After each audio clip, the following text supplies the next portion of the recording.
me fuel, give me fire, give me that which I desire. Well, we swing back down to the Sunshine State. This afternoon, we get set to kick off racing action once again from beautiful Homestead-Miami Speedway. It is round number 4 of the SRA IEL Truck Series. Good afternoon, everybody. Welcome to Green Flag TV. My name is Lorenzo. Today, joined alongside by DJ Clark for the SRA Homestead 100. DJ, it's 100 laps, same as when you were last on Green Flag TV, but 100 miles shorter. These races tend to just fly by, and it's going to be no exception this afternoon. Yeah, it's going to be a real sprint race here in every sense of the word. Homestead-Miami, progressive banking around this nearly 1.5-mile circuit. We were talking a little bit before the broadcast started about the many iterations that this track has gone through over the years. Originally started and billed as Mini Indy. They actually made it with 4 distinct corners and short chutes on the middle, and then kind of realized that didn't race right, and so they changed it around and eventually came across the configuration you see today. And for these Cup cars and for these trucks, it produces some pretty fantastic racing. The progressive banking means you can get up high, you can run that middle lane, you can run down low, and it is a real test of feeling out the car and feeling out the truck to figure out where you're best.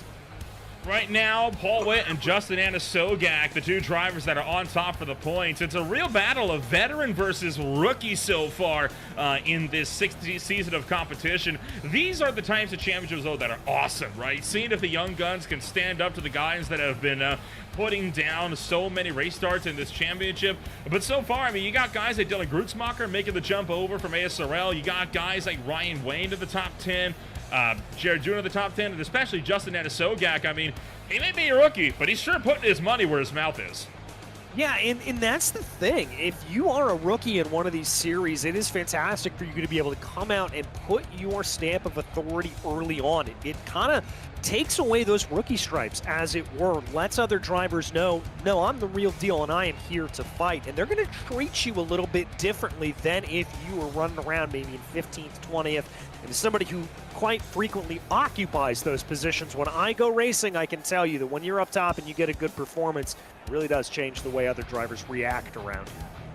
So kind of taking a look once again at this racetrack course, progressive banking at Homestead-Miami Speedway, and as you can see, 94 degrees Fahrenheit out on the racetrack right now, 80 degrees in the air, partly cloudy skies. We're going to be racing well into the afternoon this afternoon here at Homestead-Miami Speedway. I'd say that's about peak track conditions for what we got right now on the race course. Yeah, this is absolutely in the Goldilocks zone that we like to talk about. Between about 90 degrees Fahrenheit and about 100, 105 is right where these Goodyear tires are really going to come into their own. They're going to get nice and hot and grippy, and they're going to adhere to the racetrack very, very well.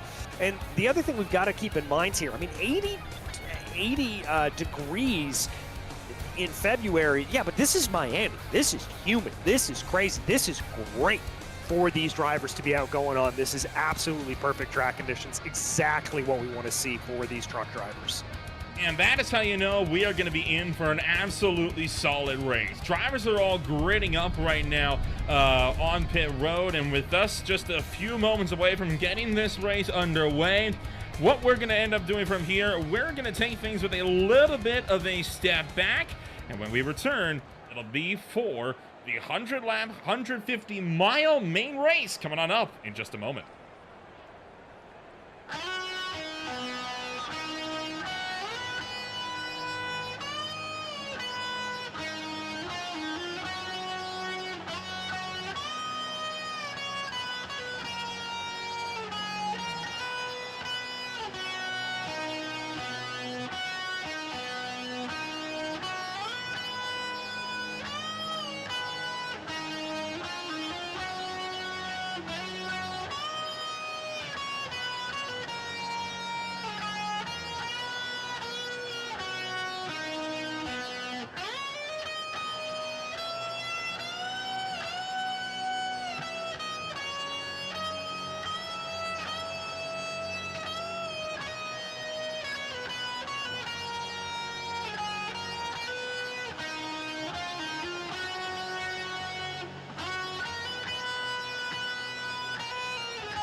Time to take a rundown of who's going to start where for the SRA Homestead 100 on this beautiful Saturday afternoon. While the clash might be underway, we're about to kick off one more clash this afternoon. Started on pole position. In this one, it is going to be Aaron Raymond, started alongside Paul Witt. Justin Sogak, points runner-up, currently sits in third, second on the inside row alongside Zane Bailey. Row 3 holds Brandon Gregg and Jared Duda. Row 4 with Dylan Grutzmacher and Aaron May. And then row 5 headed up by Dylan Wilbers and Thomas Lane Jr. Bill Hales is going to roll off in 11th, followed by Julian Ballou. Then it's Dale Rapp and Michael Gudger in the row behind them. Anthony Williams will be in 15th, followed by John Holliday. Mike Campbell Jr. will be 17th, and John Bawalda Jr. will be 18th. Nicholas Bros 19th, and Ryan McRoberts rounds out your top 20. From there, it's Zachary Mertz down to 21st, Noah Swafford at 22nd, Joshua Highball at 23rd, Michael Campbell at 24th, Michael Dowers at 25th, with Jernigan 26th. And it is going to be Robert Amaro over a second off of the pole setter in qualifying times, down in 27th place. From there, Levon Van Leer, Jeff Gilmore, Jordan Jung, Bruce Dudley, and Robert Chisholak round out the field. The bottom 5 drivers not putting down qualifying times this afternoon. Yeah, and the big one to watch out for me personally is Levon Van Leer starting off in that 30th position. That's going to be a long run for one of the drivers that we've seen has had good speed early on and is up in that top 5 of the championship conversation. So keep an eye on that number 60 truck. Right now, Van Leer not up on the racetrack. Same story for Dudley, Chiswick, and Ryan McRoberts, the 20th place starter as well. When I look at drivers that could be big today, I'm looking up towards Aaron Raymond, all the way up at the head of the field. Raymond has time after time again put down dominant performances at these mile and a halves. He took a lot of redemption last week by finally conquering Las Vegas Motor Speedway. He's got wins before at Homestead. No doubt could be looking for another one this afternoon. Yeah, he could be one to watch out for, and I think he's going to have to be a little bit weary of what's going on around him. Witt and Anasogak starting directly to his outside and behind him.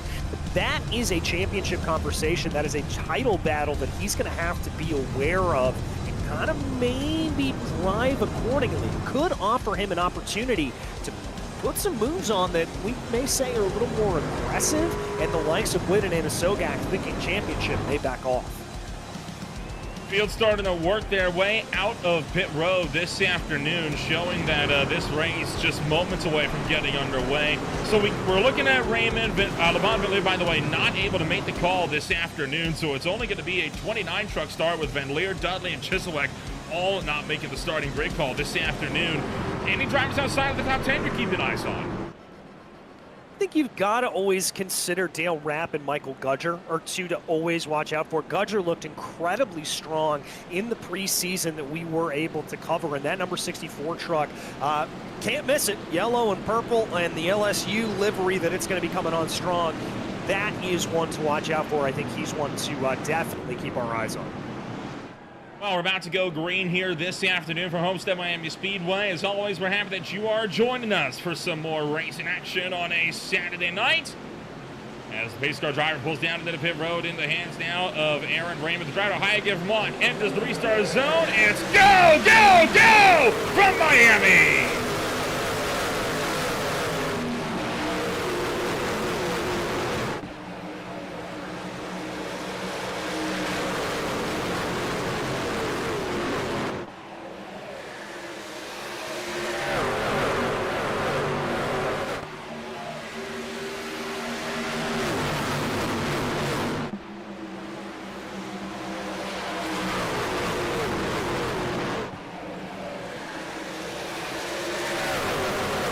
Driver at the tail end dropping well down the field as Zachary Mertz had big issues coming around through turn number 2, but at the end of lap number 1, it is Raymond to lead the way back into turn numbers 1 and 2. Yeah, and we're already seeing that play of the different lines that these drivers want to play with. I saw Paul Witt way up on the high side, and same with Zane Bailey. Bailey's been shuffled back down through the field, but Raymond doing exactly what we thought he would do up at the front, dominating here, trying to put the muscle to the likes of Anasogak and Witt. This is a good strategy for them. I think that number 6 machine has got to drive foot to the floor. Justin Anasogak, though, trying to put the screws on Raymond as he looks to the inside in turn numbers 1 and 2. He did have the inside in 3 and 4, but wasn't able to really pull up out of turn 4. Can he do the same out of turn 2? He is alongside this time. Raymond just able to get such a good drive up top that he can't do anything about it. Yeah, and that's the thing about running up high. It's high risk, high reward. There is not a lot of room for error. If you run the low line around here, you're going to be able to have a little bit of movement in the truck. It's going to be able to dance around the track a little bit. If you run up high and you make an error, you are up into that outside safer barrier. But you should have the preferred line because you're going to be carrying more momentum around these long corners. Look at the run that Raymond's going to get here off the top shelf at turn number 2 as he hits the back straightaway. You just see how much more overspeed that outside lane has got, and that's working in Raymond's favor a lot because Anasogak is burning his tires up by running underneath them on that lesser banking down low. Same story for drivers like Paul Witt and Brendan Gregg just behind. Now the counter, Raymond's burning a bit more fuel with the higher RPMs by running up top as well. That's the trade back and forth that you're going to have. Now, I don't think we're going to see too much of tire attrition here in this race. It is that, as we've got a truck coming down into pit lane. Looks like that's Jordan Jung. Really early pit call for Jung to be coming on down into pit road as he is in real early in this. I mean, we're talking just, what, lap 5 here this afternoon? This is an early call in the fact, and it looks like he might have been going for the starting park. Yeah, I think there was something maybe wrong with the truck there, and that pushed him out of the order. Still seeing this battle here with Anasogak and Raymond. Anasogak now dropping behind. I think that's the offer to really go for. He can't dig too hard. As here we go, a little bit of a play in that number 27 and 429. That's Brendan Gregg and Paul Witt starting to get it. Big old slider there. Throws the slider off at turn 2. Paul Witt thought about going for the over-under. I think decided, not my fight this afternoon. And Anasogak started to lose touch with Aaron Raymond up on the top shelf as well. Further down the field, Aaron May and Zane Bailey see the blue truck up top. He's also kind of getting into the mix here with the iRacing Toyota Tundra. So May side by side with Bailey. Grutzmacher also side by side with Dylan Wilbers as they ride down to the turn numbers 1 and 2. Grutzmacher, he's been making good moves ever since he made the jump over here from Sunday night racing action. That, of course, kicks off tomorrow night at Daytona International Speedway. Chris Hannigan and I'm in the booth for that one. But right now, Grutzmacher, he's solidly in the top 10 of the points right now, and he's looking to try to see if he can potentially improve that position tonight. Yeah, Dylan Wilbers, who he was battling there with, we saw it on board. That was a little bit of a hairy moment for Dylan. Drove it a little too far into the corner, but now able to get a move here on the number 51. That's Julian Ballou falling back down through the order. I wonder if that was a little bit of wall contact and maybe scuppered the momentum there of that number 51 truck. And Julian Bellew right now running up on the high side for the People of the Woods Toyota Tundra. Haven't seen Bellew out at all so far this season, so making his first start 2025. I didn't see him much last season as well in the Truck Series. Good to see him back on the racetrack. Yeah, I always love to see those familiar names coming back in, and you never know what happens. I mean, maybe different work schedule shifted around. I mean, I know for me, that's why if you ever don't see me on the channel, that's where I am. I'm off flitting around in some crazy part of the country and working. So, but here they go, 388. Grutzmacher able to get those moves done. He's going to be able to pull away, have some clean track, and try to catch down to Michael Gudger. But here comes a move from Wilbers on Bellew.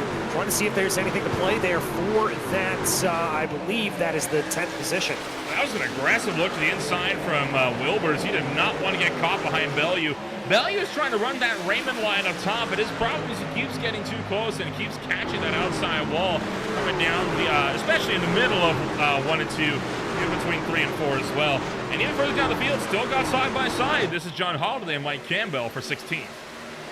Yeah, everybody's really fighting it out here, showing what this Homestead-Miami Speedway can do in running multiple lines, multiple ways through. I'm going to be interested to see, though, if anybody's trying to save their stuff a little bit. Maybe there's some drivers that are just kind of lurking a little bit farther in the backdrop, holding on to a few things. I think some of these drivers may be that one. Check back a little bit farther in the field here as we continue to flick our way through. That's the number 50 machine that you see on your screen. That's Michael Dow all the way back down to 25th.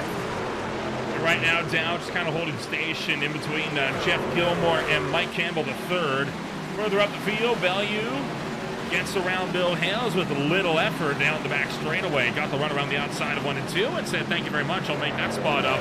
Although it could actually be Hales trying to attack with down low, and in fact, it's the other way around. Hales steals the spot away from Bellew down the low side. And while all that's going on, Anasogak might have the lead here on Raymond. Yeah, he may have finally got it. He's got to drive that number 13 up the track. Otherwise, he's going to give an opportunity here for Raymond to fight him back. There it is. There is the position. Just persistence there playing off for Justin Anasogak. So the rookie goes to the point to usurp the 3-time repeat defending champion. Good run from Anasogak. He's started to pull now a 0.3 of a second gap over Raymond from that low side. That outside lane's good, but it's not good for an entire run. Has potentially Raymond used all that line has to offer? Well, here's the thing to keep in mind about that high lane. The more we run on this surface, the more marbles are going to get kicked off these Goodyear tires, and that means they're going to migrate up the track. Now, if drivers continue to drive up on that high lane, they're going to migrate to probably, frankly, somewhere in a middle lane of the track. But there's your problem. Aaron Raymond contacted the outside barrier. And that's going to allow Brennan Gregg to start to pile on the pressure for third. So Anasogak looking like he might be able to run away with the number 1 spot. Raymond up to the top shelf. Gregg down low. And Brennan Gregg, does he clear?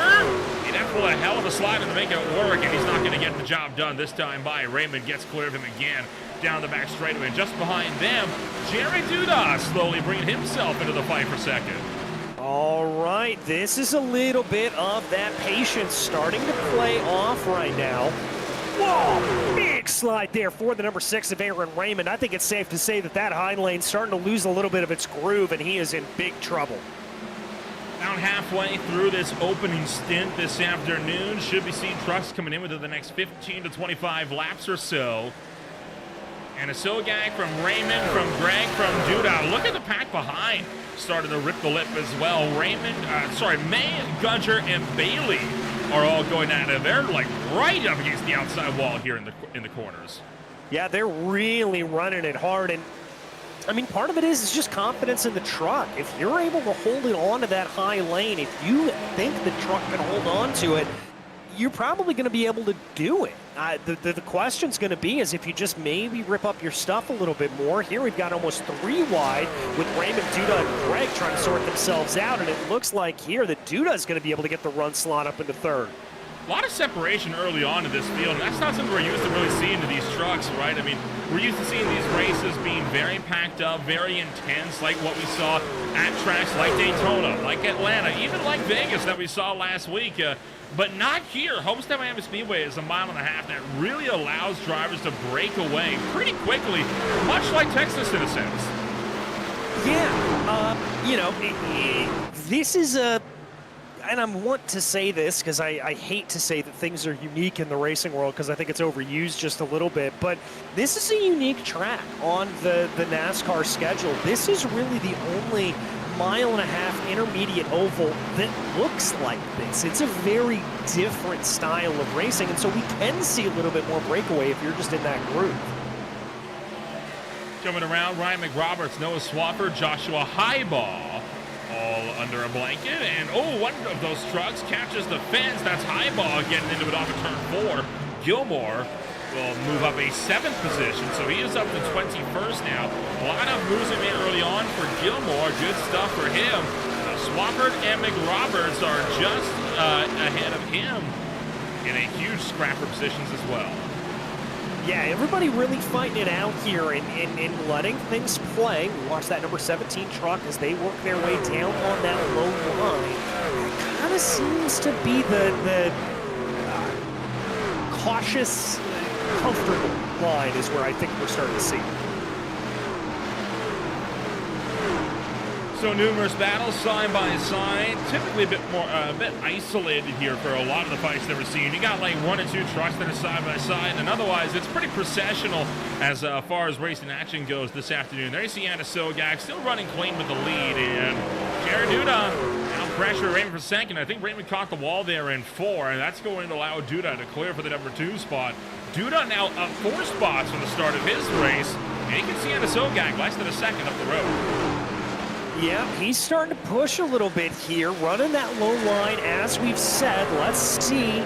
He's able to get a breakaway, and for Aaron Raymond here, he's not out of the woods yet. Remember, we're inching our way towards green flag pit stops, and then even when we saw at the super speedways where everybody's sticking together is the way to go, we saw some pretty big breakouts there, but Raymond's got to be careful. That's the second or third time in as many laps we've seen him make contact with the outside wall.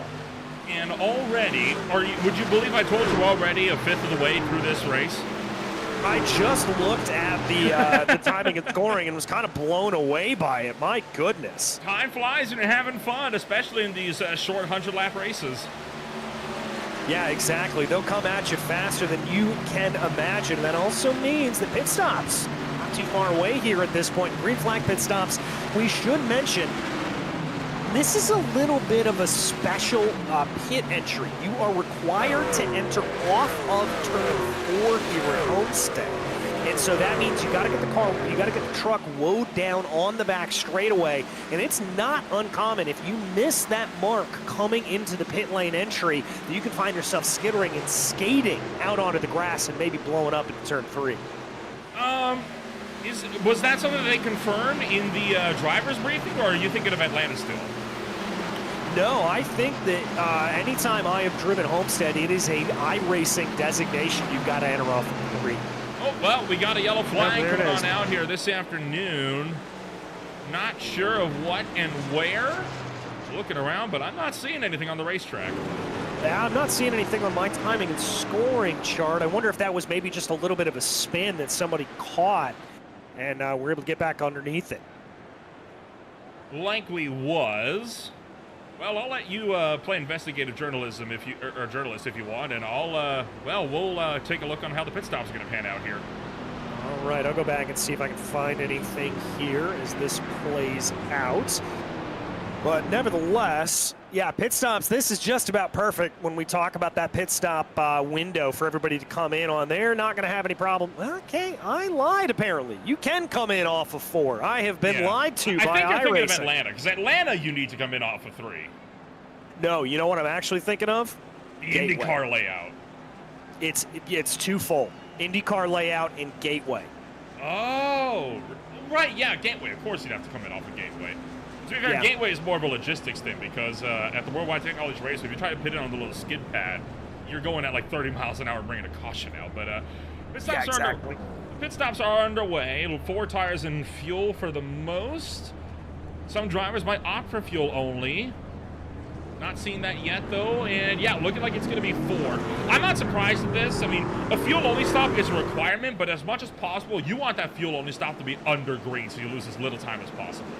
Yeah, exactly. You're going to, if you've got the chance to swap out 4 fresh sets of Goodyears, you're going to do it here. That is the opportunity. Under yellow, you don't know when the next caution period is going to come, so take it while you can. Only driver that opted for fuel only, Nicholas Braz. The number 14. Any insights on the safety car? No, I've been going back and trying to find anything. I got nothing, man. Eyeball with a long time in pit road. Journey with a long time in pit road. Jared Duda leading the way. Yeah, Duda up front here. We haven't really seen what that number 53 can do.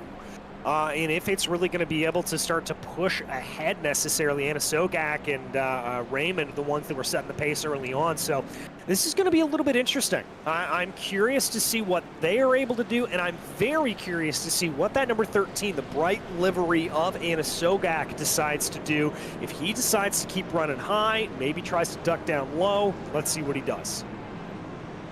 Well, I just asked our resident race controller why the caution came out. Even he doesn't know. So, a phantom yellow, it seems, on this one. All right, I feel a lot less bad about that than if our race control didn't even know and I couldn't find it. So, all right. You don't get those very often in the service anymore. Those are usually they tend to have weeded those out a lot early on. Yeah, they used to be a lot more prolific, but not as much now. Ah, okay. Fury is potentially from a half spin, either from Aaron May or Aaron Raymond. Okay. So we'll have to look back on that once things settle down here a little bit more. But for now, green flag is getting set to come back out. All right, everybody got to get on under it, push their self ahead. Let's see what happens.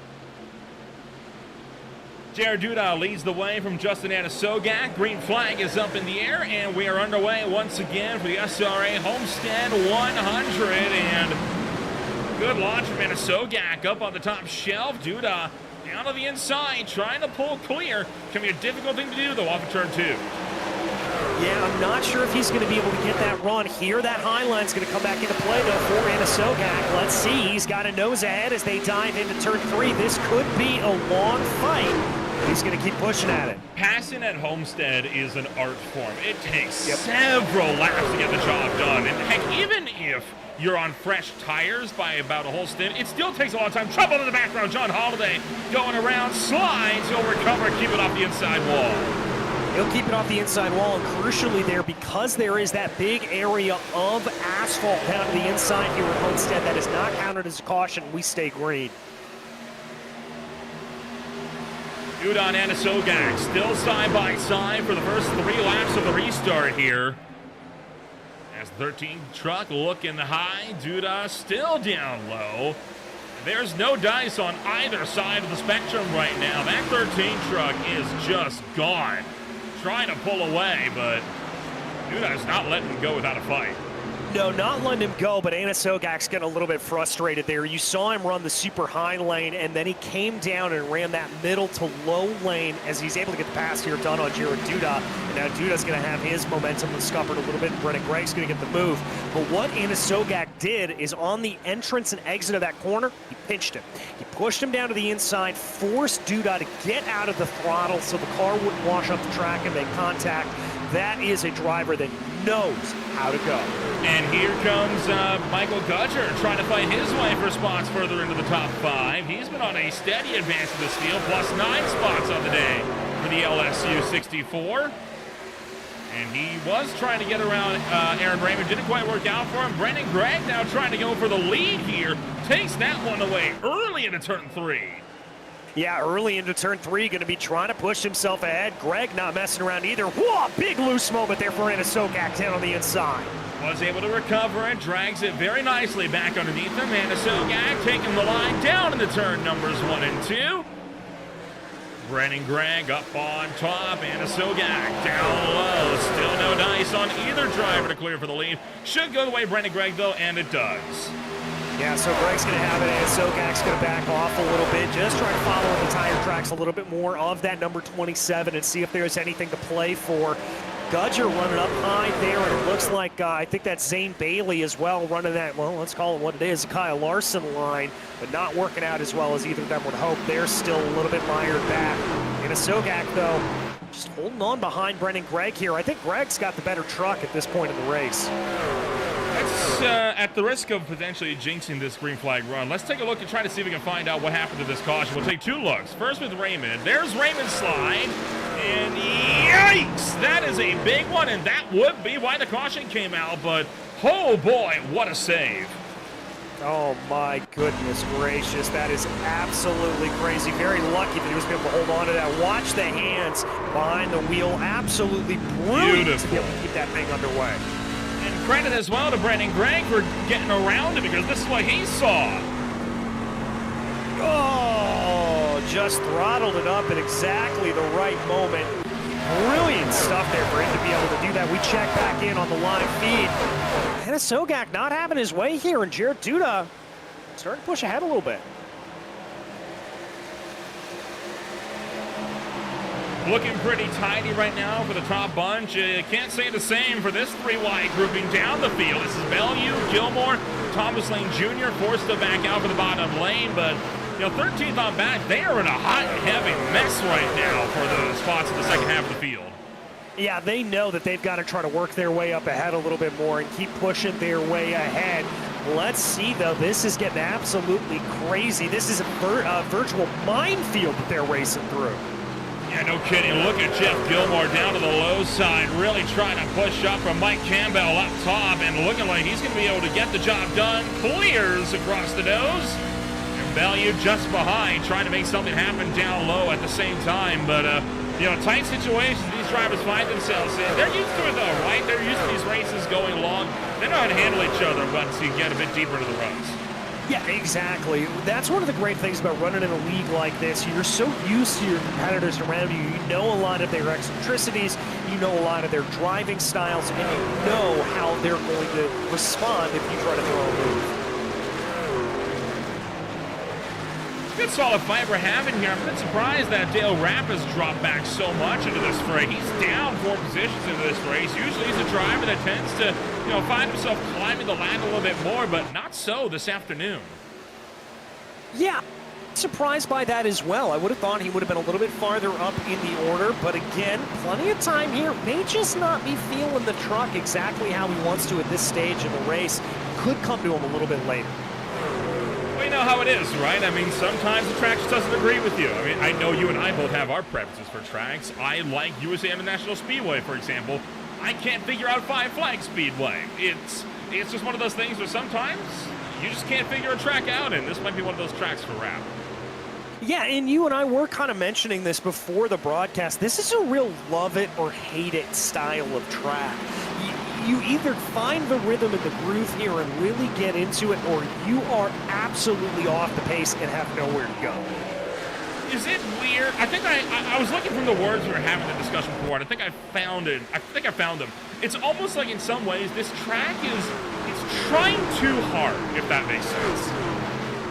Well, I mean, it is a track that was consistently under construction, tweaking and tuning and trying to find the right way. As I said in the intro, you know, this thing was originally labeled as Mini Indy. That's what they originally wanted to be able to label it as, and it just didn't quite work out. So this is really kind of NASCAR, because this is a NASCAR facility.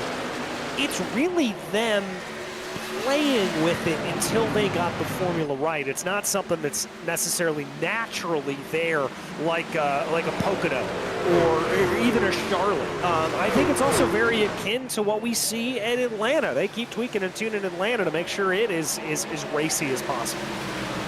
It's one of those things where they got to stop trying to copy everybody else and just worry about doing their own thing. Holy cow, Raymond. Whoa! Stuffing it in on Jared Dudon. Nearly took out Anasogak there. But Jared Dudon going for the crossover off of 4. Yeah, trying to go for that crossover. He is pushing it ahead here. I think we are getting towards a little bit of a feisty moment in this battle up for the lead pack. I think everybody wants a chance to be able to try to chase down Brent and Greg here and see what they are able to do.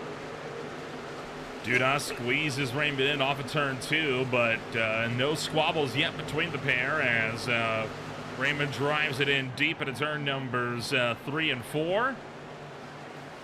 And Asogak still down low. Raymond, well, moved to happen for him up top, or down low now. He's trying up top, and he's got to run. Duda getting super squirrely up top as well. That's what that noise was in response to, but he's going to be able to carry speed and try to take it on Anasogak here. Struggling to make something happen off of turn 2. I think Raymond's putting too much faith into that outside line. Because, I mean, it's worked out early in the runs, but after that, let me put it this way. It's a great defensive line. It's not a great offensive line, though. No, the best offensive line that I've been able to find here at Homestead is really that slider one. That's the best way to get it up and going. And if you're not running that, it can get a little bit difficult. The problem Raymond's got right now is he's not close enough to try that slider line. I think that's what he's trying to do here. He needs to get closer for the slider. It's not going to happen, though. We got trouble up in turn number 1. All right, trouble into turn 1 here. We've got another yellow.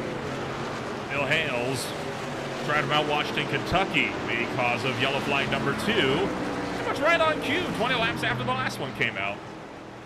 Yeah, that's about exactly what we expect. So with 42 laps rather in the book, that does indeed mean that they will be able to come back in with 4 sets of tires. Let's take a look at what happened. Aaron May looking to the inside of Hales down to turn 1 as he tried to pull the slider. Bit of neck code there to cause that one. Sends 35 around. I don't think anything that nothing that really either driver did wrong. Yeah, Wilbur's just had nowhere to go. Yeah, exactly. A little bit of a tough run there, and that's just one of the things you've got to kind of get used to if you are running here in iRacing. Yeah, definite dead go. Nowhere close. No. This is going to be on board with Wilbur's. I mean, even from there, you could tell they weren't even near each other. Yeah. Pit stop's underway. Some drivers thinking about staying out. Most of them will end up committing to the lane, though. 4 tires again. What do you think? Why not? You know, I mean, I think that's frankly the call here, unless you're up at the front and you want to take a little bit of a risk, as it looks like a couple drivers are going to do that. Duda, I couldn't tell if that was a 2-tire or a no-tire stop there for Duda. No tire for the top 3. Less than 8 seconds in the box. So no tires for the top 3 for Julian Bellew, Jeff Gilmore, Rapp, Williams, Mertz, and Dow, all on a no-tire strat. Everyone else taking 4. All right. Whoa! What in the world? Okay. That's Aaron May. That's embarrassing. Yeah, that's suboptimal. That's the official. Oh, boy. Oh, that's going to be... Okay, never mind. That's not on May. DJ, I think it's clear what happened there is the polite way to put that. Well, it's been pretty clear by race control as well. Bill Hales, the driver that you saw making contact that we ride on board with, has been disqualified. Are we surprised? No, not at all. Downshifted, immediately throttled up into him, and May's trying to get away from him. Yeah, and he just turned him. I can understand it if they made a bit of contact, but I mean, heck, even if they did make contact, right? I mean, it was just racing, but that was neck code. I mean, that was uncalled for, hands down. 100%. I don't know how you I mean, clearly didn't take a look at the replay before deciding who was at fault there. Yeah, I think that's really the only veritable explanation to that. Because outside of that, there's really no explanation. There's no good reason why you would do something like that. That is just very unsportsmanly and not the kind of thing we expect to see here in the IEL Truck Series. I would argue as well that even if there was actual physical contact, it still would have been warranted because it wasn't an over-aggressive move. They're at the point where you start to get tight, you get that aero wash, you start to push up the track. It definitely wasn't over-aggressive or intentional on May's part there. I know he's caught some flack in the last few weeks, I know, but that was not one that was warranted of that. No, it was not. But we're ready to go back to green. Trying to put that mess behind us as Jared Duda jumps to the point. All went alongside him as we make the drive down to the turn numbers 1 and 2, 3 wide. Anna Sogak up the middle, Paul Witt Bailey up top. And here comes Anna Sogak on 4 fresh Goodyears. Yeah, he's going to make that run pretty hard here at this point. Going to push his way ahead. And Anna Sogak up to the point with those Goodyears, really making a good run here. He is up and clear, and now it looks like Aaron Raymond's following him on through. 3 wide, just a little ways behind as well. Looking for 4 for a brief moment as we get off a turn number 4. Whoa! Bellew with the chop across the nose of Gutcher. Yeah, just a big chop down, maybe a little bit of contact, maybe a little bit of bumping and banging there as here comes Gudger down to the inside of the 51 of Bellew. That was a slick little move. You know, Gudger said, all right, you want to chop the nose? Let me just dive bomb you here in the turn number 1. Great move there from Gudger, made the pass clean. Here comes Bailey now looking for the inside. Bellew, remember one of the drivers that did not take tires. Gudger's on 4 fresh Goodyears. Tell you what, I'm a bit surprised that Jared Duda still running up in 3rd on old tires. I'm very impressed that he's able to do that because everybody else that we've seen is absolutely plummeting down through the order. Now here's the catch. Everybody that just came down for fresh tires, they're not going to have that set later on in the books. A lot of these other drivers will, so they could find themselves on the back foot later on in the race. Their gamble, I think, for the guys that took fuel only, is they're going to get another caution later on in the race. I think you're right about that. I'm pretty certain that we are going to see that. But at this point, there's still a lot that we don't know on how that's going to play out. nonetheless. Let's see here. Gudger trying to be able to hold that line as much as possible. Duda starting to slip down through the order. Zane Bailey also falling, or trying to move his way up. Gudger up top. Then it's Bailey. Then it's Duda. Oh, not clear. Not clear yet. Zane Bailey trying for the gap. Wasn't there, though. No, wasn't there. He's going to have to back it off. Gudger going to try to run high to carry that momentum, as we've talked about. Let's see if he's able to get that to play. They're going to be running side by side. There is a big conflagration farther back in the field as the 57 of Jeff Gilmore got really checked up, and that has created a walk jam. Jeez Louise, no kidding me. That's what, 3, 5, 8 at least that are packed up in this battle pack here. 3 wide, multiple rows deep. They only just now got it back to double. Gilmore, Grutzmacher, Big Roberts, the 17 as well as Swafford is in the mix, and there's Zachary Mertz, one of the highest positions he's been in all season, making his way through the field. Well, I want to give big credit there to Ryan McRoberts. He came up like a train with a full head of steam coming through that field, and he was really able to back it down well. The Mishawaka Hoosier, really good run there. He was able to keep that from being a bigger incident. Probably streaming live. You can see his YouTube down in his description as well. So if you want to check out what he might be seeing right now, you can go and take a look at what he's up to right now. He's going to get around Dylan Grutzmacher. Ryan McRoberts in the mix, and there's Aaron May up top. You know, for all that damage that incident gave May, he is still doing a good job on holding the zone in the middle of the field here. Yeah, really is. I mean, that is such a mental kind of walk jam that you go through when that sort of thing happens. It really throws you for a loop. It gets you out of your zone a little bit, and the resiliency for him to be able to gather this back up and keep going, incredible. Oh, Dylan Wilbur's way loose up top as Wilbur's trying to pedal it. He is going to catch it off at turn number 4. Good drive for Wilbur's. Now 3 wide. Tail ramp to the inside of Mertz and Highball. As Dale Rapp going for the lunge, Wilbur's backs out from up top, and again, this is a lot of drivers now on fresh tires trying to cut their way through the midfield runners, but now we're talking about the fresh tire runners that are usually towards the tail of the field, going up against guys that are usually towards the front that are on old tires. Yeah, it's a real shift in the paradigm here, and that's why you're seeing some of this crazy 3 wide, almost 4 wide as they come off at turn 4. This is an accident waiting to happen with these alternate tires, with the drivers here on different tire strategies. This is not going to end well. You saw Braz catch the outside wall, something fierce in turn 4, and now paddling up the racetrack in turn 2 as well. He's going to drop another couple of positions. The 72 of Michael Campbell is able to get through. Dale Rapp trying to fight his way through as well. And all of this takes us past the halfway point already.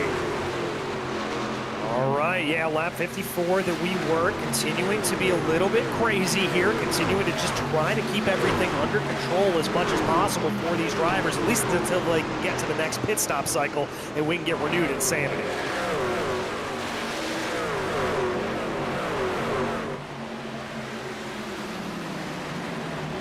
Bunch of the front runners have already broken apart. One battle that is still up for grabs. John Buwalda Jr. going up against Mike Campbell. Way too aggressive on the outside line.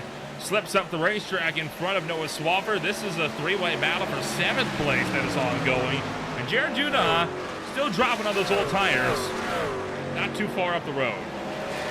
This is a nice call from Duda. I'm impressed that he's able to do it. He's really the only one out of these tire runners. But then again, you can see the gap in front of him up to Zane Bailey. That is what not taking tires is costing.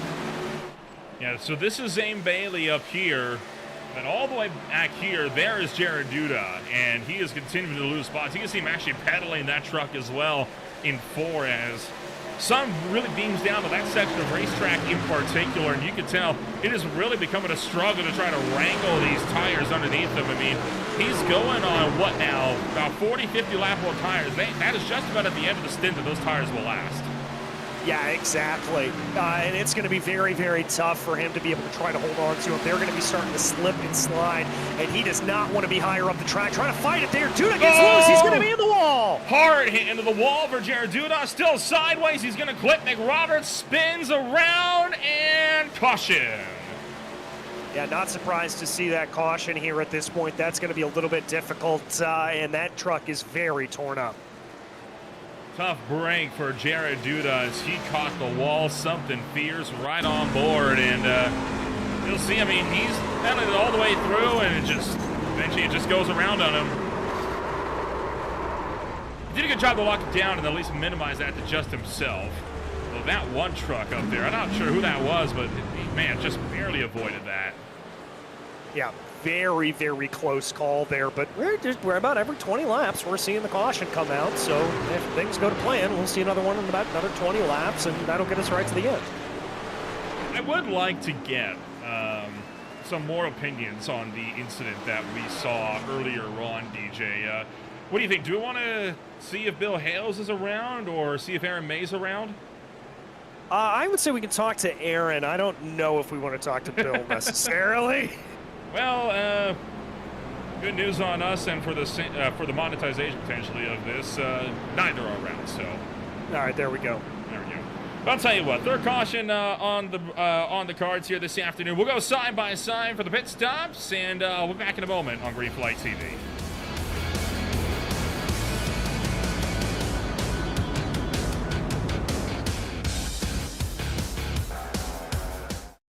Racing isn't easy, but experiencing it is. iRacing puts you in the driver's seat with the industry's leading sim racing game. Drive on laser scan replicas of the greatest racing circuits from around the world. Go head-to-head against other drivers chosen by skill-based matchmaking to ensure competitive racing at every level. Compete across all your favorite series. In officially licensed cars, engineered to deliver the most accurate driving experience possible.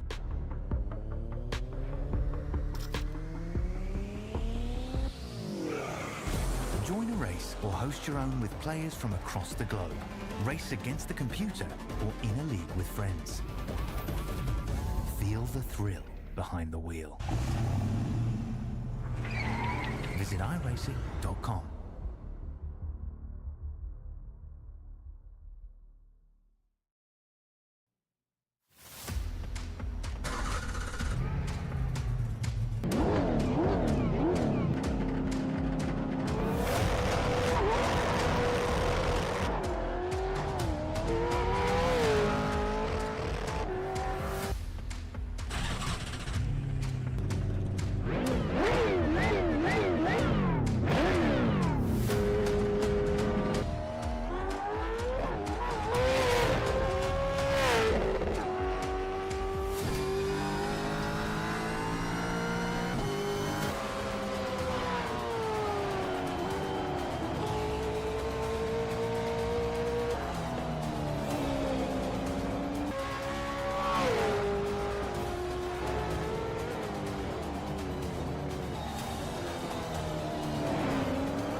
Set to return back to Green Flag Racing. 40 laps are on the docket as Aaron Raymond will lead the way back to the green alongside Brandon Gregg. A lot of drivers stayed out of pit road here, DJ. We're back to Green Flag Racing. Now we might be under a stop already as Grutzmacher gets run over.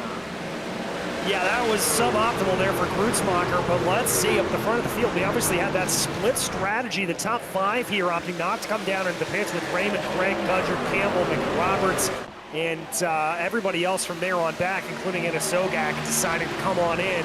A good battle here up at the front. Raymond and Greg going at it. I really like what Aaron Raymond did there. He got a little caught out by the pinch from Brandon Gregg, so we decided to pinch him into the outside wall, coming down to turn 3 to prevent him from turning in. Back. We've got it into the side of Grootsmacher, and I think that was Dale Wraparound. And he's going to collect Robert tomorrow. Caution flags now for the 4th time tonight. That was a slow and lazy spin there for the number 52. That truck just absolutely the rear end breaking away on him. And that was a really, really tough situation. We'll watch the replay here. It was just a slow looping spin. This is off the initial start. Big check on the inside line. Bailey gets into May, and it's on from there. Boy, Rapp just runs into the back of Dylan Grootsmacher. And moments later, you see Grootsmacher already going around, and around goes Rapp. Yeah, and that's what I was able to tune in on there, that slow, lazy spin from Rapp, and then everybody just getting collected and it nowhere to go. Look at the 50 of Dow. Did he get out of that? It's a heavy lick that Amaro took. Wilbers with a near miss as well. Jeez. My goodness. A wild restart there. So this will be all the way around. I want to really kind of get an idea of where this starts, coming down to the turn number 3, and then we'll look at the onboards of the 50 as well as Wilbers. So there goes Grootsmacher. He just kind of goes around on his own, and then Rapp aligns with the door, and that was all she wrote. Yep. And there you see a little bit more contact coming back through the field there. Gonna have a couple of takers down into pit lane. Looks like including Grootsmacher is going to be the lead one among them, probably getting some repairs done. Smith Wilbers.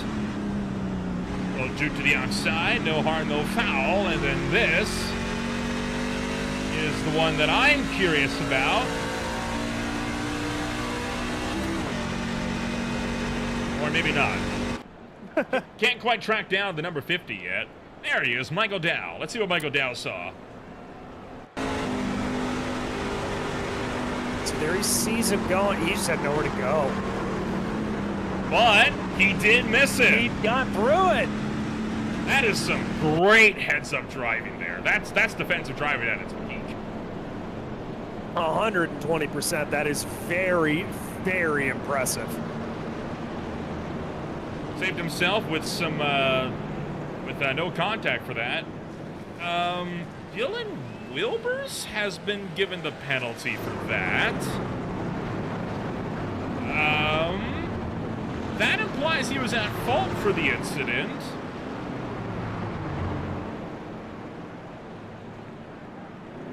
I don't know if I agree with that. Okay, there we go. All right, so it's been corrected. Dale Rapp to the end of the line. Okay, that's a little bit better.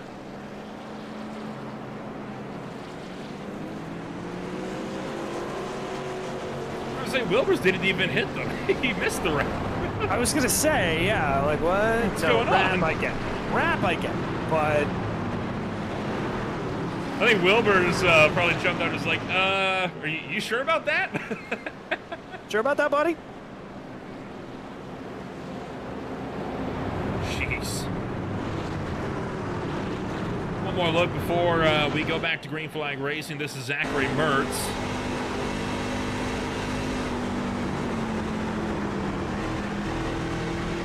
Another near escape.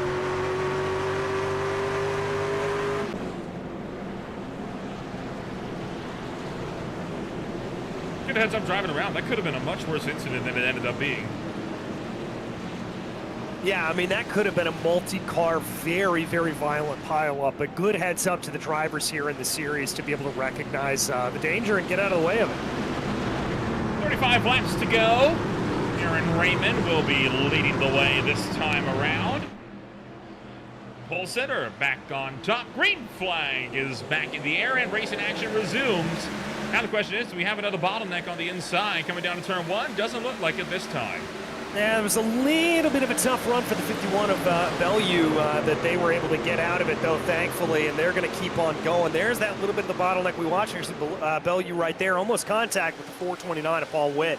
And now Zane Bailey, 3 wide up the middle. He's going to take spots away from Campbell as well as from Swafford, while Aaron Raymond's got fire from Brennan Gregg. This is for the lead of the race. And Raymond's going to clear from down low. He's going to clear. Here's that battle farther in the back.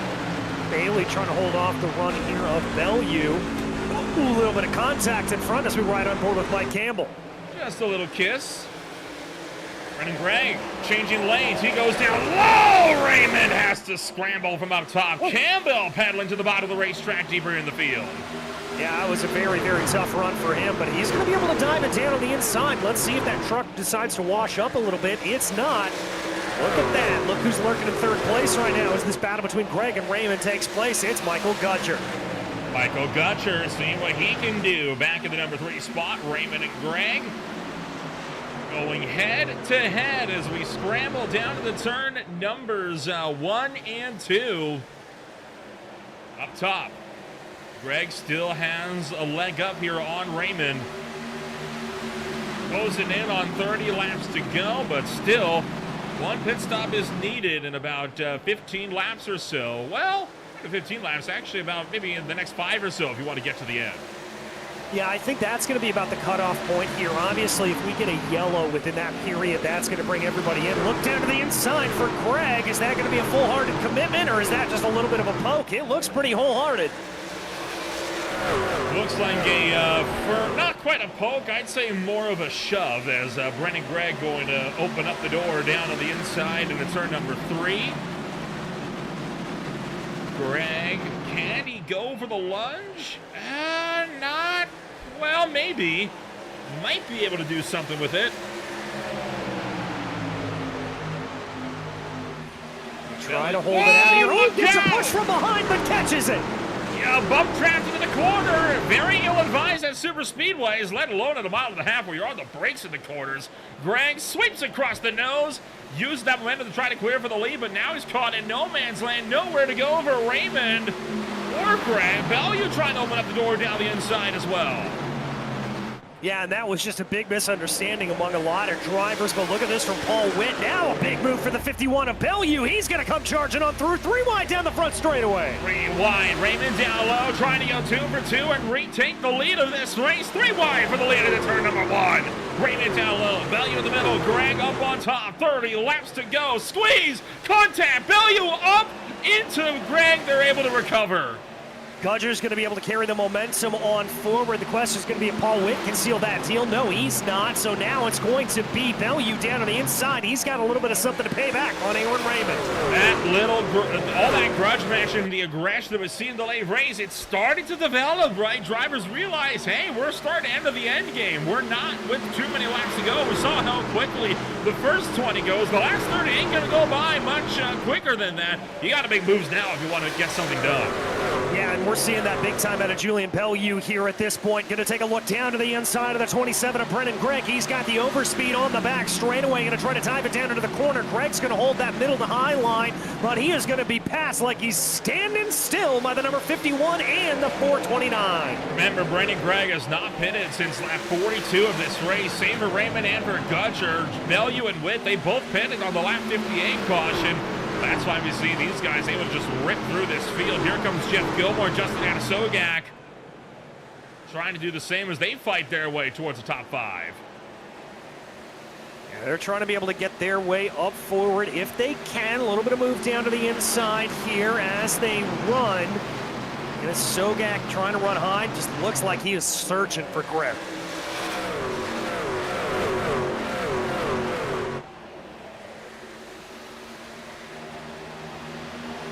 Approaching the final quarter of this race, and let's not forget, you still got all of these huge midfield fights as well that have been just as, if not more aggressive since the drop of the green flag on the restart than what we've seen up near the head of this field. And now Bellew under fire. Oh, trouble back straight away. Gilmore going around into the infield, and he's going to bring it underneath him.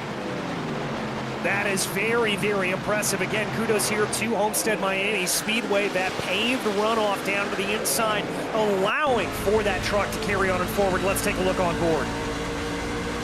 Try to get a better look at this one here. This is coming off of turn number 2. Just lost the back end. Had some help from behind. Bit of a hip check from Gutcher. Great job to get that truck underneath him, though. Here comes Witt round the top.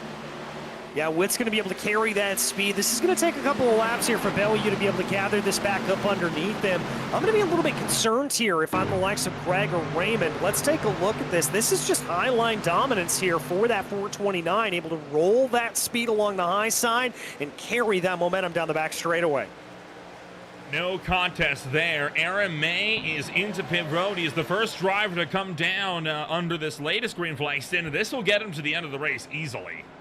Yeah, and that's the thing here at this point that these drivers are going to have to consider is they've got to be able to come on in and get service. I just saw a call. Aaron Raymond's coming in. So if you have not pitted since before halfway, you're coming down for tires, full stop, and you have every advantage to pitting now. But if you just took tires on the last caution, go as long as you possibly can, because you're not taking tires on that last stop. No, you're certainly not. You want to splash and dash and get back out and on your way as quickly as possible. That is the only way to get this done.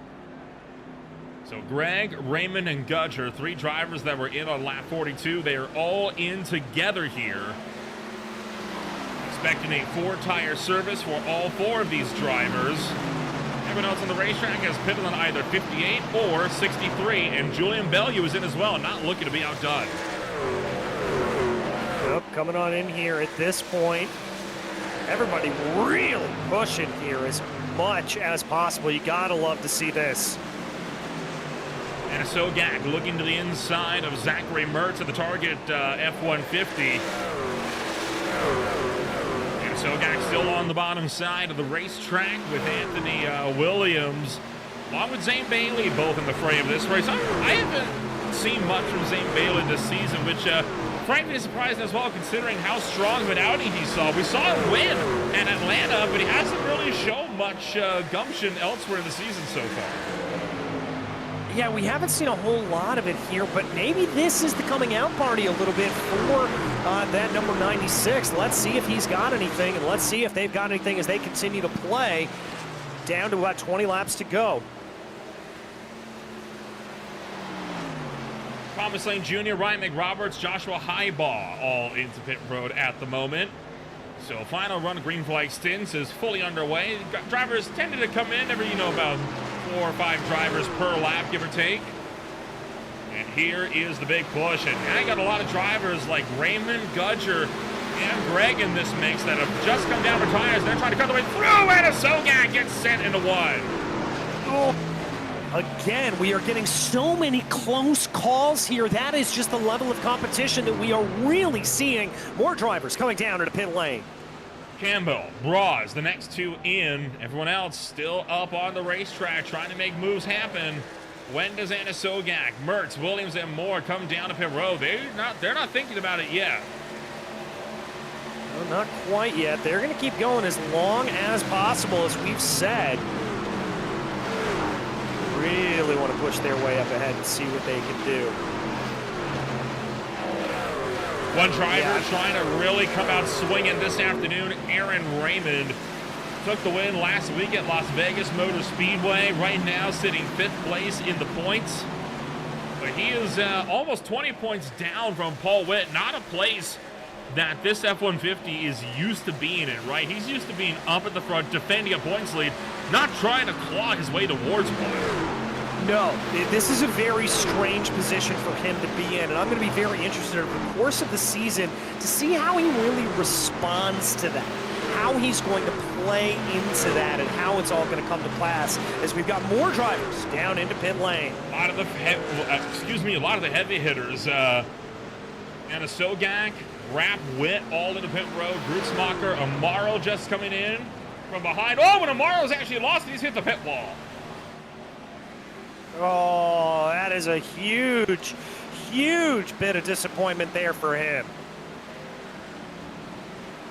Could be game over for the number 77, and I'm willing to bet he just kind of wheel-hopped this one on the way in. No, not even that. He just lost it on the transition. Yeah.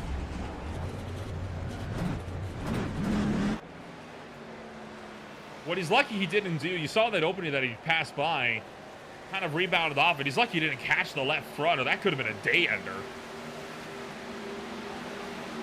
Yeah, that could have been very, very bad. Thankfully, he's able to get that back around and get into decent position here to carry on forward. But, oh. Still waiting on everybody within the top 5 to come down the pit road. So that's Jernigan, Campbell, Bailey, Williams, and then Gilmore that have got to come down the pit road. Right now, net race leader Julian Bellew off of turn number 4. 15 seconds in the box. He pitted on 77, so how the heck has he got a 1.8-second gap on Raymond? Just clean, healthy living is, I think, the answer there for him. I'm not really sure, but Bellew going to be praying for this to stay green with a gap like that. He is just moving and shaking. Shouldn't have too many issues for him. Interesting enough, Anna Sogak all the way back at 20th set the fastest lap in the race that last time by. Showing that fresh tires, no matter who's got them, if you're in clean air, you can really make something happen with them. We're into the final 5th of the race. Under 20 laps to go, 15 this time by. It's starting to pick up, but right now, it's just a fight as to who's finishing first of the losers. Yeah, I think it is at this point. If it stays green, this is Bellew's race at this point. I mean, the drivers that we've seen in front here at this point, the only one that, and even then, I doubt it, is Joshua Jernigan, who stopped on lap 64. There's no way he's going to make that to the end. Yeah, no way. I mean, the fuel won't allow. You got to come in before that. Yeah, you really and truly do. There is no way you can make it. I mean, even other drivers that we saw that had pitted around the lap 63, 64 mark, even they've already, given up the fight. They've come down pit road. What he's hoping for is a caution, because look at how many trucks are a lap down right now.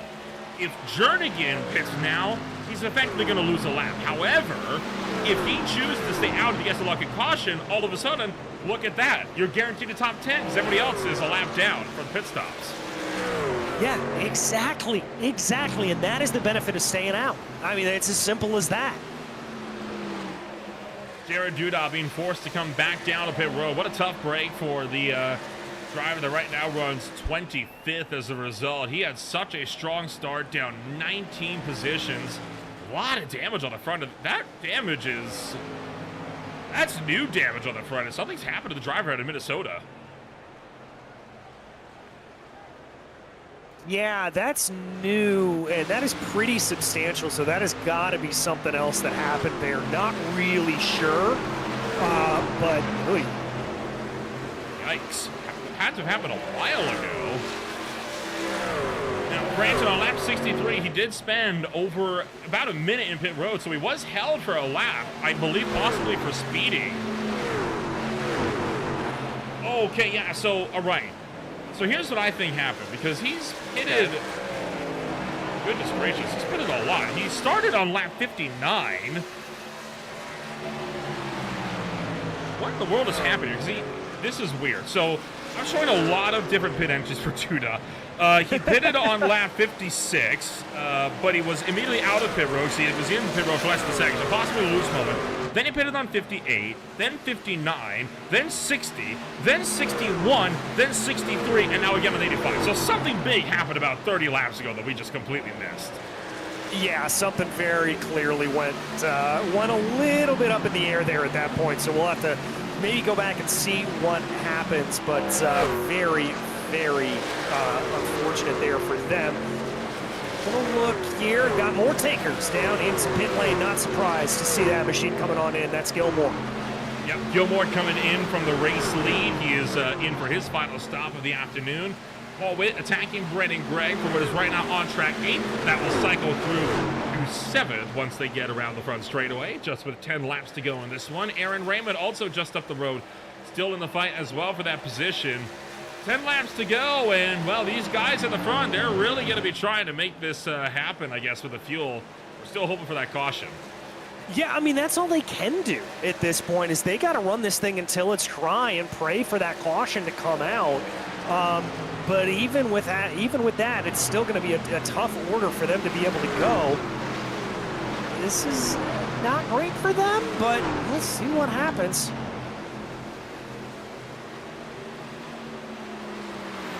Jared Duda, by the way, effectively done for the night. He is out of the truck and well down pit road. You know what? Why not? Let's go and analyze all of these different pit entries here. See if we can. I'm willing to bet he might have caught the wall on one of those pit entries, and that's why we've seen with so much damage. By the way, here comes Anthony Williams into pit road. All right, another one taker coming on in. That's going to leave Zane Bailey up front. Ooh. Oh, okay. So that was from his incident with the wall. That's where. Okay. So it was on the lap day caution. That's what, so it's not new damage, but that's where the damage came from. I completely forgot he had damage. I'm going to be honest. Yeah, I kind of forgot that as well. It makes sense, but, though. Yeah. Oh well, it shows you. Sometimes commentators don't have everything underneath them. No, not today. There's been a lot that's happened today already, though. To be fair. Yeah, it really has. Zane Bailey could not go the distance. He's forced into pit road, coming to 7 laps to go. Michael Campbell staying out for one more.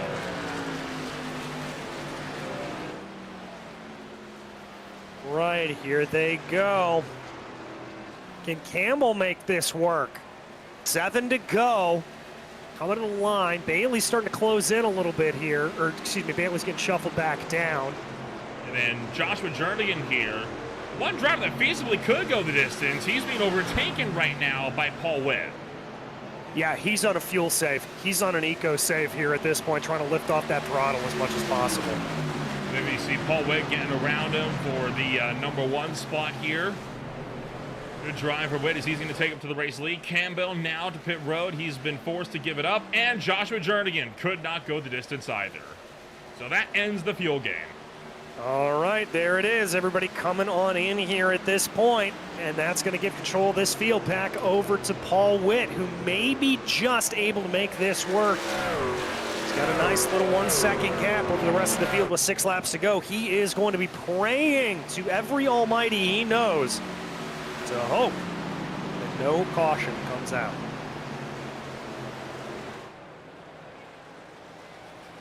Five laps left in this one. Dale Rapp and Zachary Mertz fighting it out side by side. Mertz has had an extremely checkered run with this league. He has not had a very strong opener.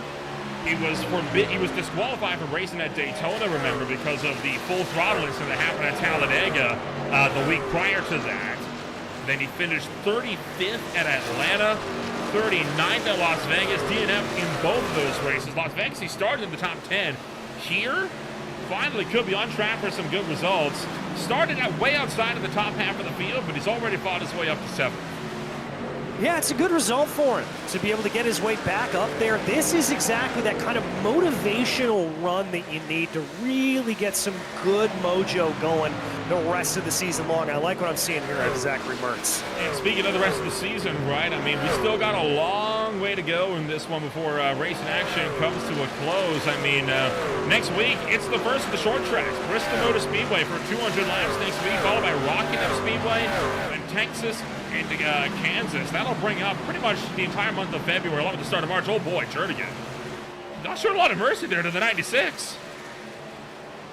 None at all there, honestly. Wow, they are 3 laps to go. They're keeping their elbows out until the very end. I'm not sure if I'm a fan of the bump and run there. I mean, that's a lead lap truck you're bumping out of the way. I know you're on fresh tires, but some patience, please. Yeah, exactly. All right. Here we go. Sogak trying to hold off a little attack here at this point. Gilmore and Grutzmacher coming up from behind, and there comes the 57 down to the inside. Great move there by Gilmore. Gilmore gets run into Sogak, and Grutzmacher just a little ways behind this as well. And potentially another spot on the card for Gilmore as he's going to look to the inside of Ryan McRoberts. All of this, though, Paul Witt, 1.7 seconds clear of Raymond, and no pressure behind with a lap and a half to go. All right, this is about as perfect of a lap as you want to see if you are in this position. Here we go. Paul Witt will drive into turn numbers 1 and 2. The Super Speedway King took the win in the SRA Open at Daytona, and he's mentioned it before. He wants to be a driver that is up here and fighting for the points. He wants to go for a championship this season. It's been a while. Right now, he's the only driver that has finished in the top 5 in every single race this season. He is going to look to do it again. It's going to be a 3rd podium on the year and his 2nd win in 2025. Paul Witt, the first repeat winner in SRA in the new year. Absolutely classy drive there from him. You got to love to see that. A little bit of battling coming to the line. Few battles still underway, and here are the last of those runners coming to the stripe. No dramas across the line this time around. Homestead's been home to many a controversy so far in Green Flag TV in the new year. Glad to see that this one went without some, well, correction. It went without some in the closing stages. We don't talk about what happened on lap, what was it, like lap 30 or so? I don't know what you're talking about, but... yeah, nothing happened. Nothing happened there. Paul Witt, though, with his 2nd win of the year, and he's going to extend his points lead as a result. There it is, Witt burning it down here at Homestead.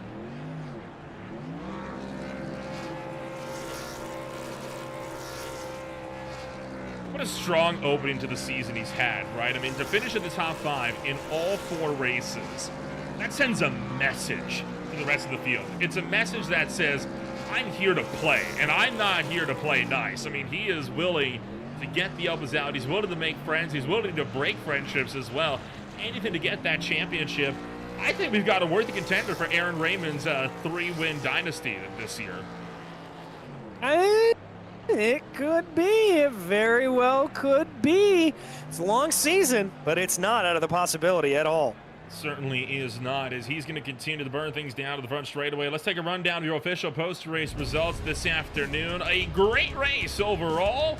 We'll see Paul Witt to his 2nd win of the new year. Aaron Raymond, the driver trying to defend a 3-championship streak, finishes in the number 2 spot this afternoon. Brendan Gregg finishes 3rd with Bellew in 4th, Gutcher in 5th.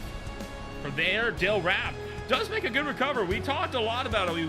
He wasn't around much in the early portion of the race. Makes a quiet drive up to 6th, though. Gilmore in 7th. Zachary Mertz finally finishes his first race of the season. He finishes it with the top 10 and 8th. Anna Sogak in 9th, and Mick Roberts rounds out the top 10. Grutzmacher came home in 11th, followed by Thomas Lane Jr. Kind of quiet race for the number 38 machine. Noah Swafford was 13th, followed by Zane Bailey, who looked pretty good early on, but faded a little bit as the race went along. Michael Dow was 15th, followed by Mike Campbell Jr., then Anthony Williams, John Bawalda Jr., John Holliday, and Aaron May round out your top 20. From there, it's going to be Michael Campbell finishing things out, and Nicholas Braz, the last truck on the lead lap. From there, Joshua Highbo is 23rd, Jeremy 24th, and Dylan Wilbur is the last truck running on the racetrack. Jared Duda, Robert Amaro, Jordan Jung, and Bale Hales all finished. They failed to finish this race, but of course Bill Hales facing a disqualification for an intentional wrecking of Aaron May under caution early in the race. And then Von Van Leer, Bruce Dudley, and Robert Chiswick round out the field. They did not start racing action this afternoon. So that's going to take us through to post-race, and we'll bring up first and foremost the man of the hour. It is, of course, a strong drive this afternoon from Paul Witt as, well, Paul's going to bring it home, and Paul's 2nd win of the season, your 3rd podium, and so far, top 5 in all races this afternoon. Overall, it could not be going much better for you this afternoon. Talk us through this race win and how you find yourself in victory lane for the 2nd time this season. Nolan, this was all luck today. All luck. Because last night in the practice race, I was totally junk. During practice, I was junk. I was not happy during practice, anything. And then when that caution came out, I decided to not take tires when everybody else did. And I knew I was going to lose something. And then that other caution came out, and it just fell right for me. And I knew once they pitted, I couldn't stay out much longer. I think I ran maybe 5 laps longer than they did. Got the tires and just set sail. It was a very solid drive for you nonetheless that sees you home into victory lane this afternoon. let's kind of look forward to the championship as a whole. I mean, you may call it luck today, but I mean, again, your third podium and 4 top 5s in a row. I mean, that's not nothing. I mean, at that point, you got to start considering championship. I know you've been talking big about going for the championship this season, and you've been to the points lead from day one, looking like that's going to be an ever-present possibility. Yeah, but last season too, Nolan, I was number one for a long time last year too at the start of it, and then it just ducked off. You just got to take the good with the bad. You got to try to get everything out of it. Last week I was able to scrape off a top 5 because it went green the rest of the way, and I didn't take tires. I had a set of tires last week left over, and last week it kind of bit me. But this week, it actually fell in my favor.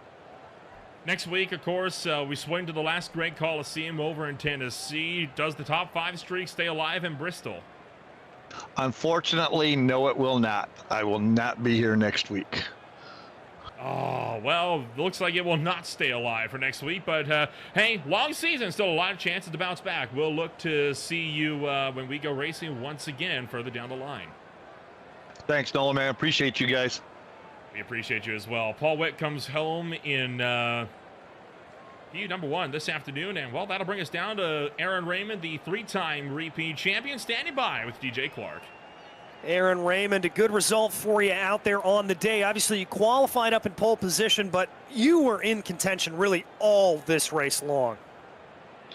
Well, yeah, I had an okay truck. I was battling a tight condition there most of the race. Then I got loose there and brought the caution out. I don't know how to go about that. Probably should have been sent to the back, but I guess due to how the rules are written, I get to keep my position, which definitely helped me tonight. Well, talk to me a little bit about running the high lane, running the low lane here, because you saw early on you were really kind of favoring that high lane. Looked like you changed it up. Is that really all just a feel thing for you, or did you have a plan on it? Well, I went out there, I was running on the top side because it just, you're at Homestead, you think you need to run the top, and it just burnt my right front off, so I tried to run to the bottom there, and it seemed to help it a little bit, and it was just whatever lane had the advantage there from there on out. Well, let's turn the tables here. We head to Bristol next. Obviously, the last great Coliseum, going to be a great run. How do you feel about there, heading to a little bit of a short track action? I love Bristol, so hopefully I'm either going to win or I'm going to crash myself trying. All right, well, you love to hear that. Aaron Raymond, your second place finisher here tonight. And that will bring us on down to the 3rd place runner this afternoon. Brennan Gregg will join us up now in the broadcast booth. And, well, Brennan, this is the second time in a little while that we're getting the chance to talk to you. It's good to see you once again back on the podium. But overall, a strong outing for you today. You fight your way up, started the top 5, and you maintained that run for 3rd. Talk us through the strategy game this afternoon. Basically, my strategy was going to be kind of to go 30 laps on that first run, and then after that either go 20 and 20, 30 and something else, or whatever else we could figure out. Then yeah, cautions happened pretty early on through there, so kind of changed the strategy, flipped everything on its head. Once I finally got into the lead, more cautions happened, and then just kind of faded back from there. Not much I could really do after that. Well, nonetheless, you're still able to come home and take home a solid 3rd place finish. Overall, season's had a pretty strong start for you. We haven't seen it in every race, and I think you mentioned you were only going to be running the part-time schedule as well. But Bristol next week, will we be seeing you out once again at Tennessee? Bristol's got to be one of my favorite tracks to run around here, so I really hope I can make it to that one. And, well, it's been a bit of a struggle sometimes when the truck series tends to go out there. A lot of very loose trucks, a lot of incidents often caused from self-spins. Do you reckon it'll be kind of business as usual there then next week? Hoping so. Not really great at these trucks on short tracks, but always had pretty good luck at Bristol, so hopefully I can get at least, I guess, top 5 out of that. All right. Well, we'll wish you the best of luck when we go racing once again at the last great Coliseum. Congratulations on 3rd. We'll see you next week in Tennessee. Thank you. Brennan Gregg will join us up from 3rd place. And, well, DJ, that takes us to the end of things. I don't think Paul Witt's giving him as much credit as he really should be, right? I mean, he says it's all luck, but Your third podium, 4 straight top 5s. I mean, it's not nothing. No, it's really not. And, you know, I think he's just downplaying his chances a little bit, wanting to see what he has to say, and we'll see what he does. To be fair, for downplaying the chances, missing Bristol is going to be huge for him. Now, it could work out in his favor. Raymond could have a bad day. Other drivers could have a really bad day, but it could go the other way as well, right? I mean, Bristol's going to be pivotal, especially if your points leader isn't present. Yeah, exactly. It's going to be a big change around in a lot of different things, and it's Bristol. It's a I don't want to say uncharacteristic. It's a crazy track. Things happen at Bristol that don't happen elsewhere, so we'll have to see what happens. You got to tune in next week. I mean, no kidding, right? A lot can happen at Bristol any day of the week.